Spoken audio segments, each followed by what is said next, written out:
We have been crappie fishing in the Owyhee Reservoir, and now we're going to cross the Owyhee Desert and go over next to the Steens Mountain and get in Willow Creek Hot Springs and clean up a little bit. It'll be really nice to try that hot springs out right now.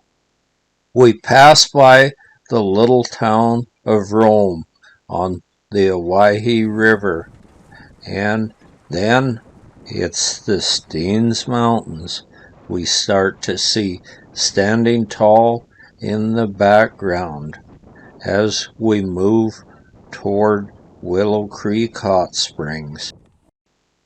Steens Mountain has a really nice white coat of snow on the top of it, and that is really good. That'll keep the streams running during the hot summer months. Later on in the year, there's a road that goes right to the tallest point on the Steens Mountains, where you can drive up and look over the entire world up there, I guess. The desert breezes are rippling the cheatgrass in the foreground against a sea of sagebrush. This is cow country. Look at all those babies. She must be babysitting. There's half a dozen little calves.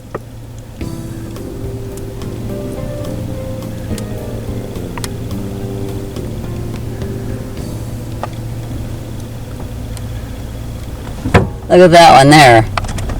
It's laying down. It's really behaving itself.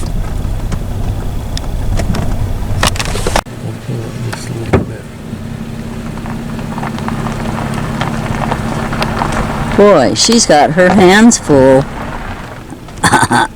I should say her legs. All those babies.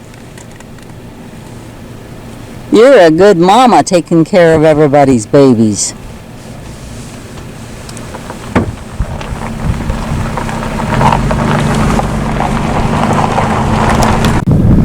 Well, we made it to Whitehorse Hot Springs, our first hot springs of this trip. The hotter pool is the smaller one, and the larger one is the cooler pool, and the temperature was perfect.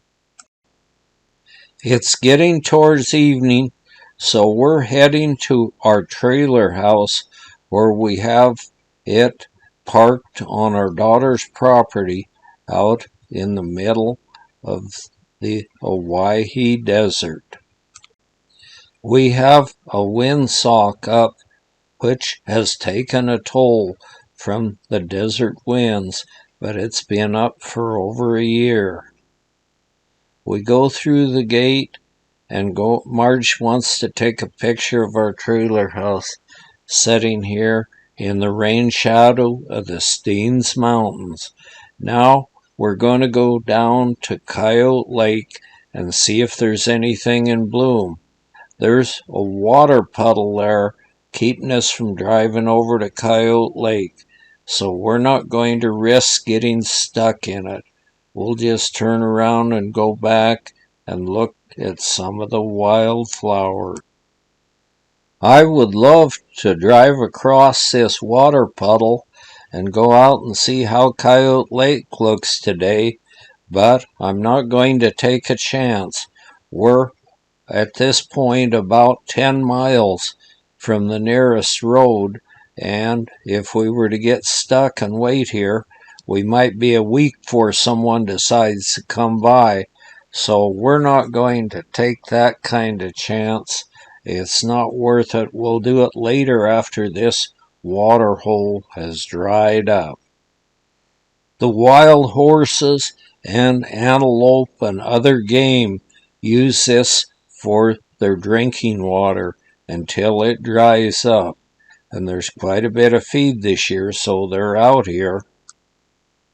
We look around for wildflowers, and the first ones we see are the beautiful little tidy tips.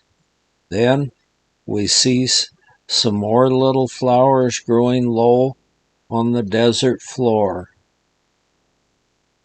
The larkspur may be a real pretty flower, but don't let that fool you. They're deadly poison. But it doesn't seem to be bothering this little horned lizard. He's going about his business of eating a certain type of ant out here on the desert floor. He scurries and hides under a sagebrush near some more little tidy-tipped flowers which seem to be growing most everywhere. I've always been fascinated by the tidy tips because they always have a gap in their petals. And they seem to be most everywhere out here.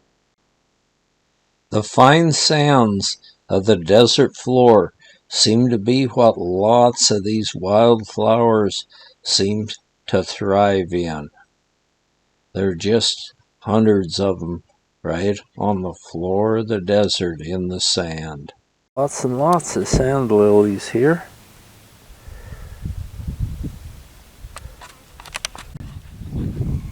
And some evening primrose blooming fairly good.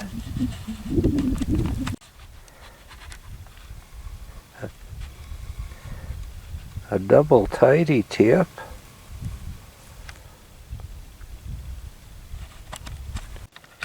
And plenty of the larkspur.